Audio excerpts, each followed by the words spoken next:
सभा, हर रोक दफा।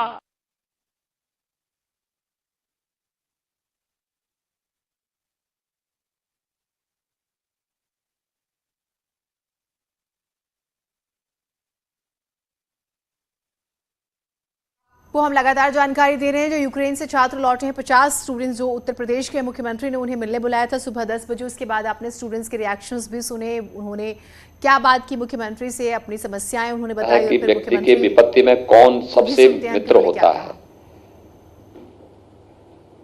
तो युधिष्ठिर ने उस समय एक ही उत्तर दिया था कि आपत्ति के समय व्यक्ति का धैर्य उसका सबसे बड़ा मित्र होता है। होता क्या है कि जब कोई आपदा आती है, कोई संकट आता है, अक्सर लोग अपना धैर्य खो देते हैं, आपा खो देते हैं और फिर उल जलूल बयानबाजी करके या कोई ऐसा कदम उठा देते हैं जो सफलता के मार्ग में बाधा होती है।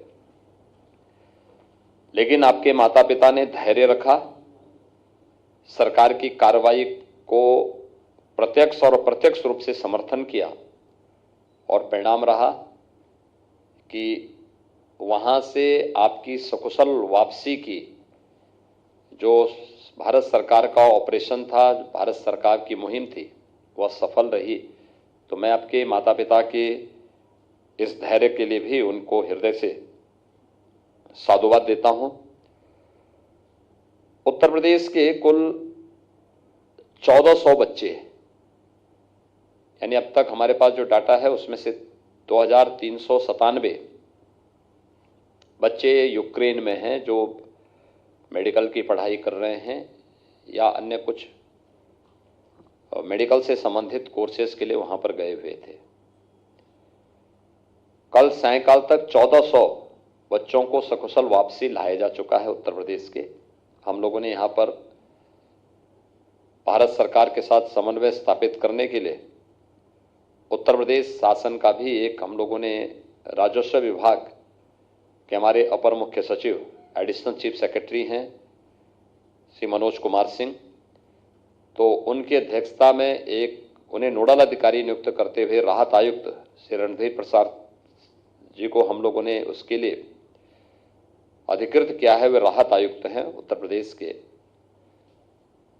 वह यहां से टोल फ्री नंबर जारी करके उन्होंने पूरे प्रदेश से जानकारी मांगी है और सभी 75 जनपदों के, उत्तर प्रदेश के हमारे सभी 75 जनपदों से छात्र या छात्रा यूक्रेन के किसी न किसी सिटी में मेडिकल की या कोई अन्य कोर्स के लिए वहां पर रह रहे हैं।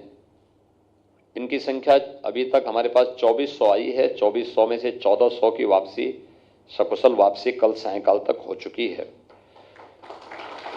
और जो बाकी 1000 बचे हैं, भारत सरकार उसमें प्रयास कर रही है। आज भी कुछ लोग आ रहे हैं।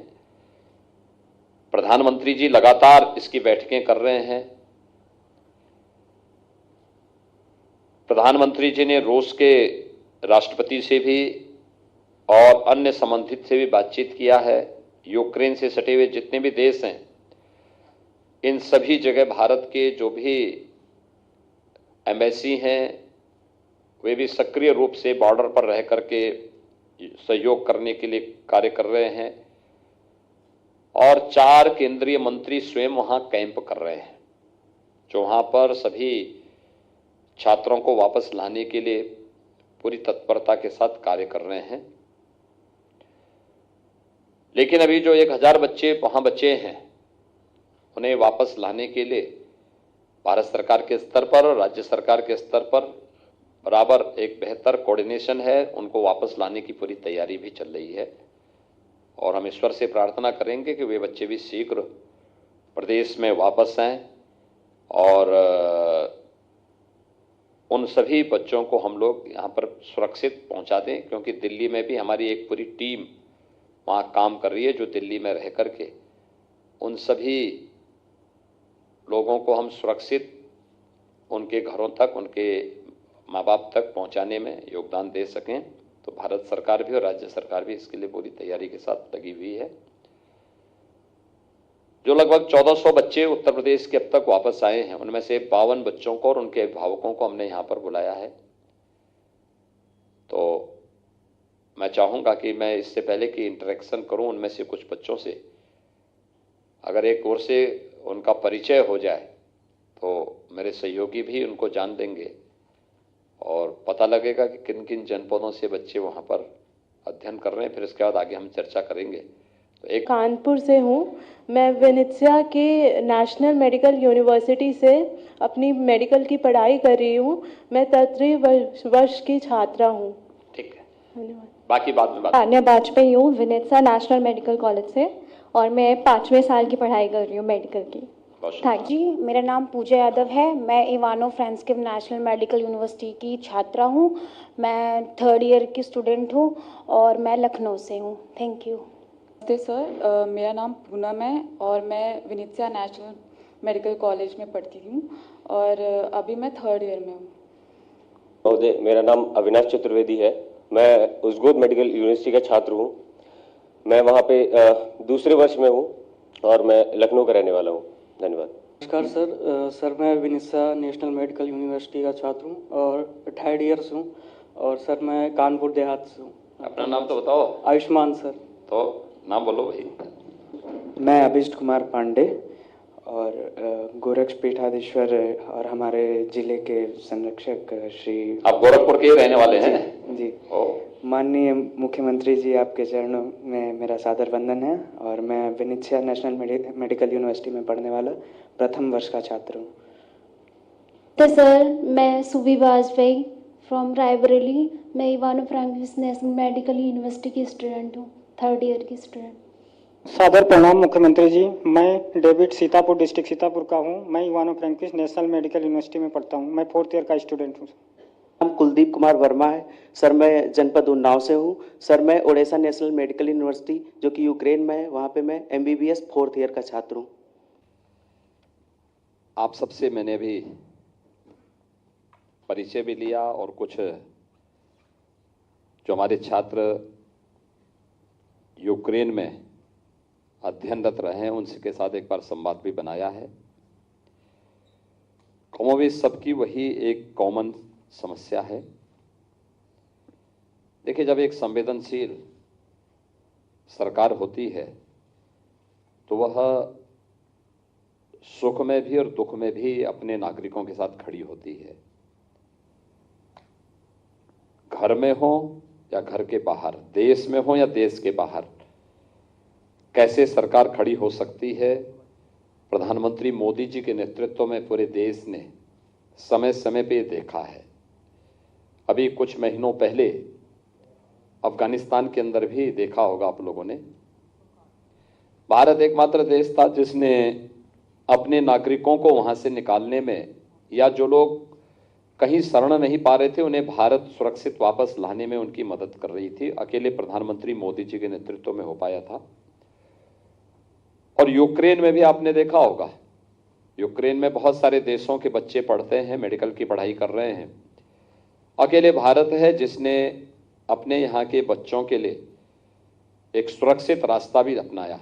और क्योंकि प्रधानमंत्री मोदी जी के अपने व्यक्तिगत संबंध इतने मजबूत हैं पोलैंड के साथ, रोमानिया के साथ, हंगरी के साथ और अन्य दुनिया के उन तमाम देशों के साथ जहां पर केवल बॉर्डर या तो आप ही के लिए खुला था या आपको सुरक्षित निकालने के लिए उन देशों ने अपने बॉर्डर को खोल के रखा था।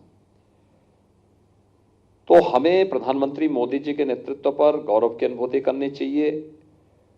उनकी संवेदना के प्रति हमें प्रधानमंत्री मोदी जी का अभिनंदन करना चाहिए और आभार भी व्यक्त करना चाहिए, क्योंकि इतना यशस्वी नेतृत्व इस देश को प्राप्त हुआ है जिन्होंने दुनिया के सामने भारत को एक नई पहचान भी दिलाई है और भारत के नागरिकों को सुरक्षा की गारंटी भी प्रदान की है। ये वास्तव में भारत के 135 करोड़ लोगों का सौभाग्य है। और आपने स्वयं भी रोमानिया बॉर्डर पर, हंगरी बॉर्डर पर, पोलैंड बॉर्डर पर ये सब दृश्य देखा होगा। दूसरे देशों के जो बच्चे थे या दूसरे देशों के जो नागरिक थे वे अपने किराए से अपने देश को जाने के लिए मजबूर थे या उनके लिए बॉर्डर बंद था, लेकिन अकेले भारत था जहां के बच्चों के लिए भी, यानी जहां के नागरिकों के लिए बॉर्डर भी खोला था और साथ साथ उनकी यात्रा भी सरकार अपने स्वयं के खर्चे पर उनको सुरक्षित वापस लाने का प्रबंध भी कर रही थी। एक संवेदनशील सरकार ऐसे संकट के समय खड़ी होती है जो प्रधानमंत्री मोदी जी ने आप सबके साथ और भारत सरकार ने इस समय आपके साथ खड़े होकर के किया है। और हम लोग जो भी कर रहे हैं प्रधानमंत्री मोदी जी के ही मार्गदर्शन, उनके निर्देश पर ही कर रहे हैं। आपने देखा होगा दिल्ली में इंटरनेशनल एयरपोर्ट के बाहर भारत सरकार की टीम के साथ साथ उत्तर प्रदेश राज्य सरकार की टीम भी वहां पर लगी हुई थी। यूपी भवन वह उत्तर प्रदेश सरकार का भवन है। हमने यूपी के बच्चों के लिए उसको खोला हुआ है कि वहां पर जो भी बच्चे आएंगे उनको वहां रखेंगे। फिर हमारे अधिकारियों की पूरी टीम वहां काम कर रही है। हमने कई जिलाधिकारियों को भी वहां पे कैंप करवाया हुआ है, वे लोग वहां पर जाएंगे।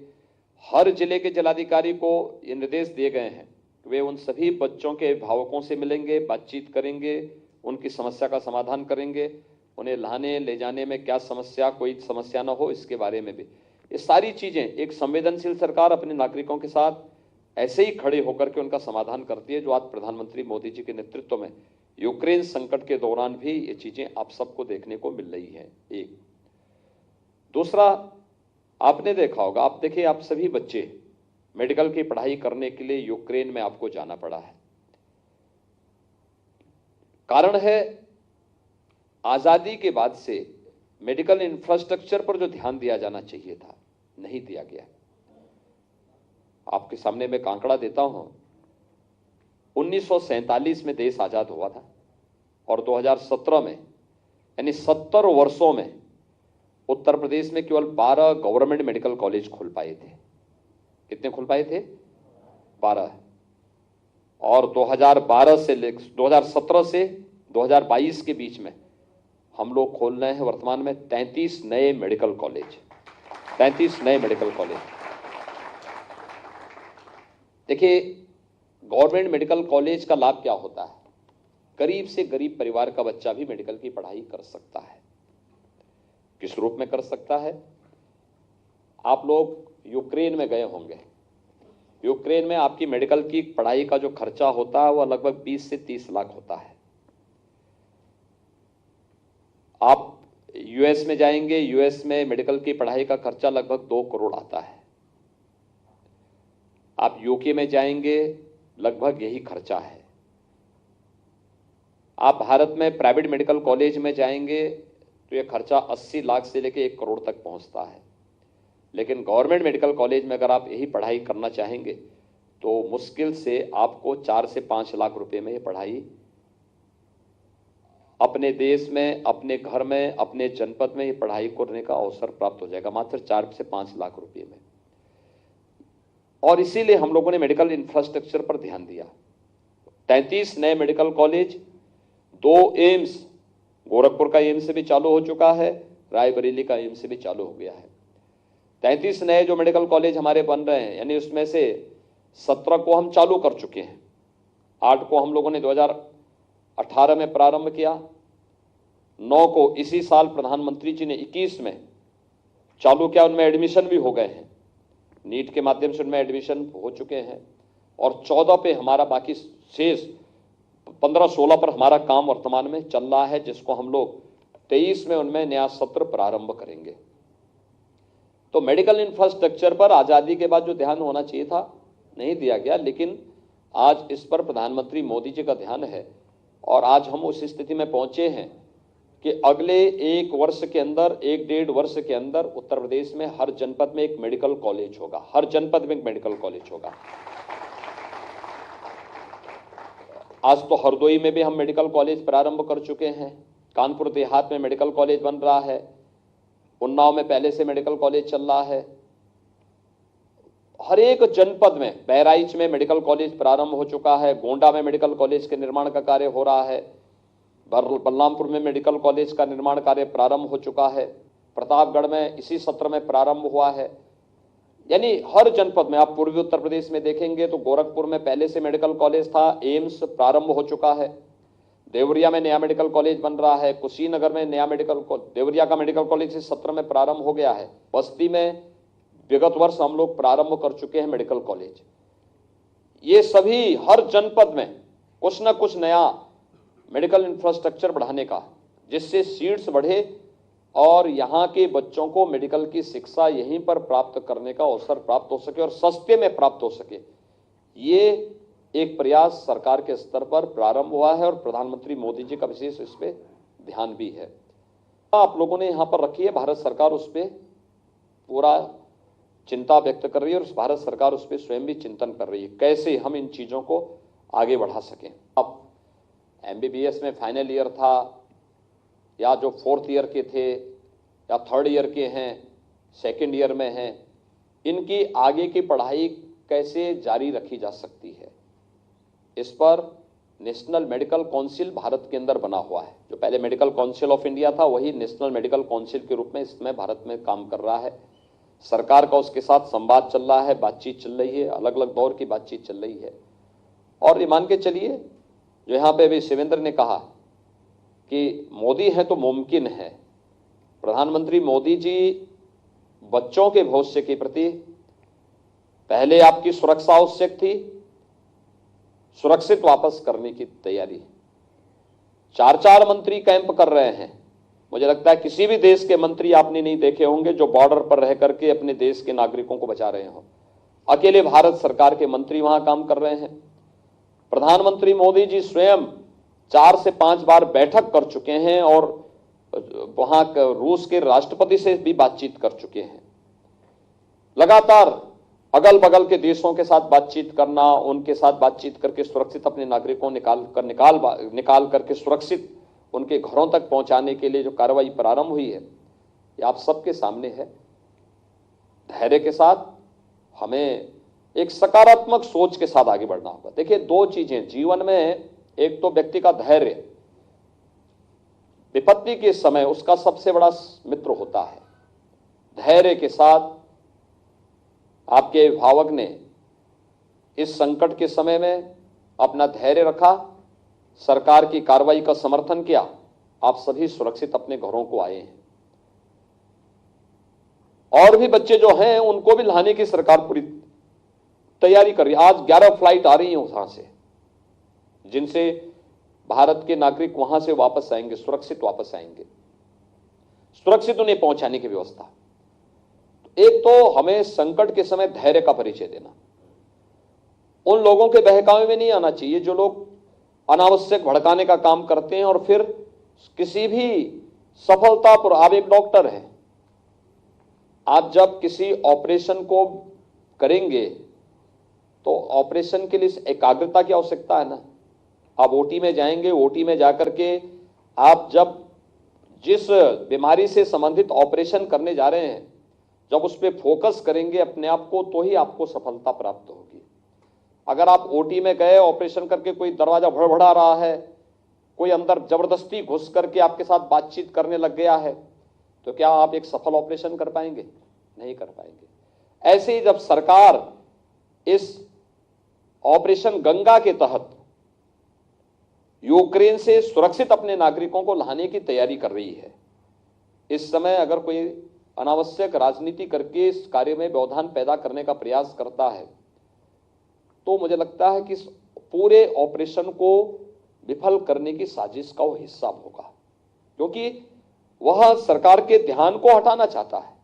जो फोकस है, अभी प्रधानमंत्री जी ने बैठक की, प्रधानमंत्री जी लगातार बातचीत कर रहे हैं, प्रधानमंत्री जी ने 4-4 मंत्रियों को कैंप कराया है, लगातार सभी एम्बेसी, सभी जितने भी हमारे अन्य दूतावास हैं, सभी लोग उस कार्य के साथ जुटे हुए हैं, सभी अधिकारी लगे हैं, सभी पूरी सरकार लगी है, केंद्र सरकार, राज्य सरकार, सभी लोग मिलकर इस कार्यक्रम को आगे बढ़ा रहे हैं। तो उन चीजों को हमें देखना चाहिए कि किस अच्छे ढंग से सरकार इस पूरे ऑपरेशन को आगे बढ़ा करके सफलतापूर्वक एक एक नागरिक के जीवन को बचाने की दिशा में प्रयास की है। एक अभिनंदनीय प्रयास है। हम सब प्रधानमंत्री मोदी जी का इसके प्रति आभार व्यक्त करते हैं। और दूसरा, फर्स्ट स्टेज में सुरक्षित वापस लाना है, सभी बच्चे सुरक्षित वापस आ जाएं, ये ध्यान सरकार का है। और फिर सेकंड फेज में आगे की आपकी फ्यूचर के बारे में आगे की प्लानिंग क्या होनी है, एनएमसी के साथ भारत सरकार और राज्य सरकार दोनों संवाद बनाए हुए हैं। तो सुरक्षित वापसी के बाद फिर इस प्रक्रिया को आगे बढ़ाएंगे। आप लोग अपने पाठ्यक्रम को अपने घर में रह करके तत्काल पहले अपने कार्यक्रम को उसको रिपीट करते जाइए, रिवीजन करते जाइए, फिर बाद में उसके बारे में भी सरकार जरूर बातचीत करेगी। और हम लोग, मेरा प्रयास होगा कि एक बार जितने भी बच्चे वहाँ पर रहते हैं, लगभग 2400 बच्चे हमारे हैं यूपी के, उन सबको एक बार बुलवा करके फिर उनके बारे में कोई ना कोई एक रास्ता हम लोग निकालेंगे।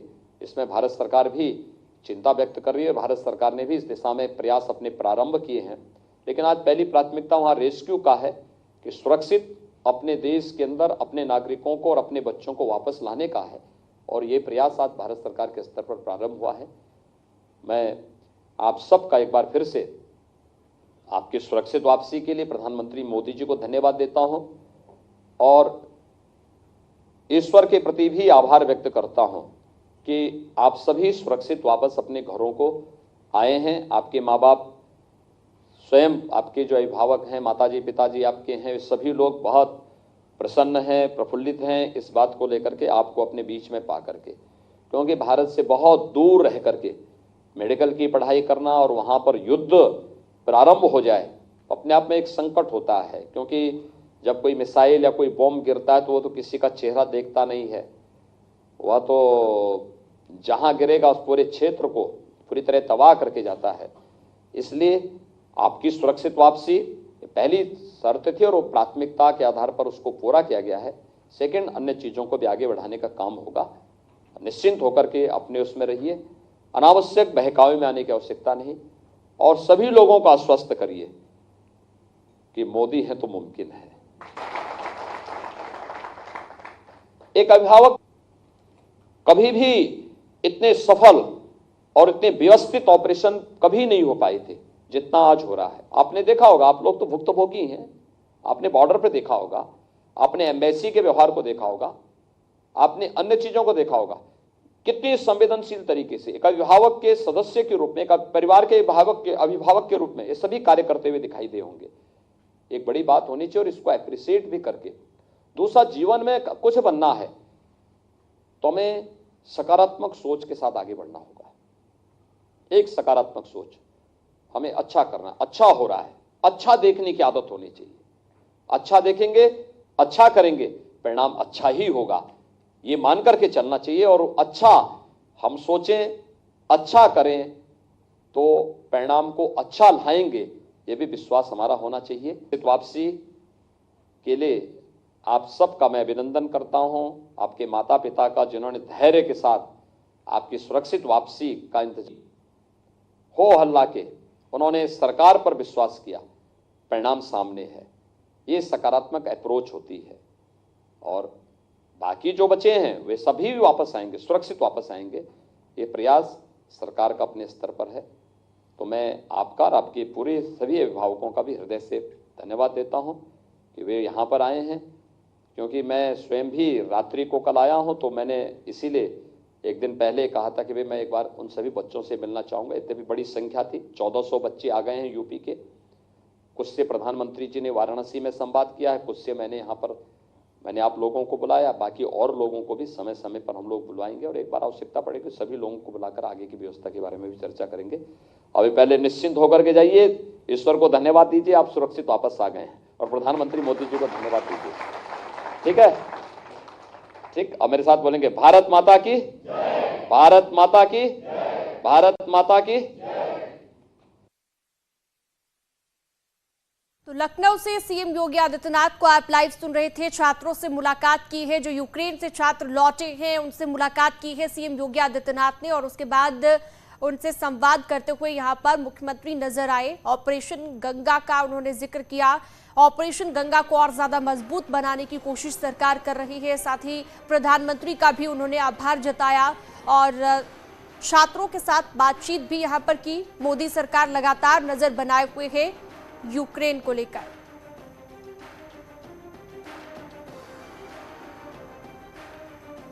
तो मुलाकात जब हुई छात्रों की, उसके बाद सीएम योगी आदित्यनाथ से मुलाकात के बाद हमारे सहयोगी ने छात्रों से खास बातचीत की है। क्या छात्रों ने बात की है, सुनिए।